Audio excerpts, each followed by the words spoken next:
भाई पहले से ही फंसी है सियासी गाड़ी और ऊपर से अपनों ने ही है ब्रेक मारी। यही हाल बीजेपी का है। क्यों, हम आपको बताएंगे। नमस्कार, आप देख रहे हैं यूपी तक और आपके साथ मैं हूं सुषमा। लखीमपुर केस के बाद बीजेपी की मुश्किल सबके सामने है कि किस तरह से पार्टी में दुविधा है कि अजय मिश्र को लेकर क्या फैसला किया जाए। लखीमपुर खीरी का जो तराई वाला क्षेत्र है वहां पर क्या समीकरण होंगे, ये तमाम गुना भाग चल ही रहा है। इन सब के बीच में एक सहयोगी पार्टी ने एक नया राग अलाप कर मुश्किल और बढ़ा दिया। सहयोगी पार्टी कौन? अरे भाई, अपना दल।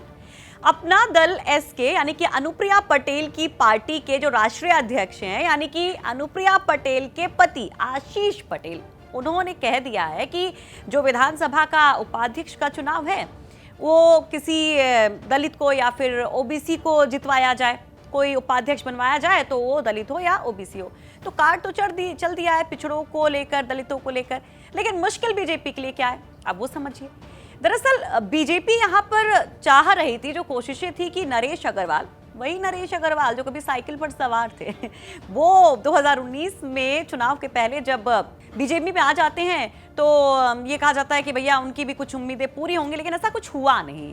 तो अब कोशिश है डैमेज कंट्रोल की, क्योंकि ये वही नेता हैं जो उसी तराई वाले इलाके से आते हैं जिसमें बीजेपी फंसी हुई है इस लखीमपुर केस के बाद। हरदोई से ये हैं और इनका वहां पर अच्छा खासा वजूद माना जाता है। तो ऐसे में डैमेज कंट्रोल के लिए दो तरफ से, एक लखीमपुर खीरी केस का डैमेज कंट्रोल हो जाए, दूसरी तरफ ये जो नरेश अग्रवाल हैं उनको कोई नाराजगी ना हो, उसका भी डैमेज कंट्रोल हो जाए।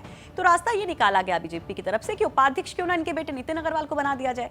लेकिन कोशिशें चली रही थी कि अपनों ने मुश्किल बढ़ा दी। फिर वही बात जो हम कह रहे हैं, ये कार्ड तो चल दिया गया है अपना दल की तरफ से, लेकिन अब दुविधा में बीजेपी है कि करे तो क्या करे। माने वो जो स्ट्रेटेजी लेकर चल रहे थे, जो समीकरण बनाए जा रहे थे, उसको फॉलो करे या फिर इधर इनकी रुसवाई ले, इनकी नाराजगी ले, क्योंकि ये भी बहुत महत्वपूर्ण है। और ऐसे में आप ये भी देख सकते हैं कि किस तरह से अपना दल लखीमपुर केस को लेकर काफी मुखर भी नजर आता है। यही आशीष कहते हैं कि अजय मिश्र के बेटे आशीष मिश्र की गिरफ्तारी होती है तो उसका वो स्वागत भी करते हैं, तारीफ भी करते हैं, यानी कि गाहे बगाहे एक दबाव बनाते जाते हैं, प्रेशर बनाते जाते हैं। और क्यों, ये तो आप समझ ही रहे होंगे भाई, अभी तो सीट शेयरिंग तो बाकी है, कौन कितनी सीटों पर चुनाव लड़ेगा ये कहानी तो अभी बाकी है। तो ऐसा माना जा रहा है कि एक प्रेशर पे प्रेशर ये देते जा रहे हैं, अपनी उपस्थिति दर्ज करवाते जा रहे हैं ताकि बीजेपी इनके हिसाब से चले। लेकिन क्या ऐसा होगा, ये बड़ा सवाल है।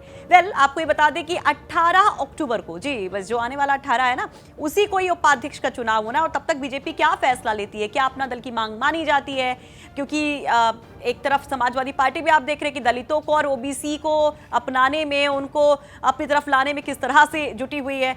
तो यहाँ पर एक तीर से दो निशाने आम आदमी पार्टी की तरफ से हुए हैं और मुश्किल दोहरी यहाँ पर बीजेपी की हुई है। तो इस पर फैसला बीजेपी क्या लेती है, तो आप देखते रहिए तमाम सियासी खबरों के लिए यूपी तक। और सिर्फ देखिए नहीं बल्कि पढ़ते भी रहिए यूपीतक.in, क्योंकि हर सियासी खबर का सही मतलब यही आपको मिलेगा। किसी के एक स्टेटमेंट, एक बयान का क्या मतलब है, कहां तक ये जाता है, किसकी मुश्किल बढ़ाता है, किसको फायदा पहुंचाता है, वो सब कुछ आप यही समझ सकते हैं।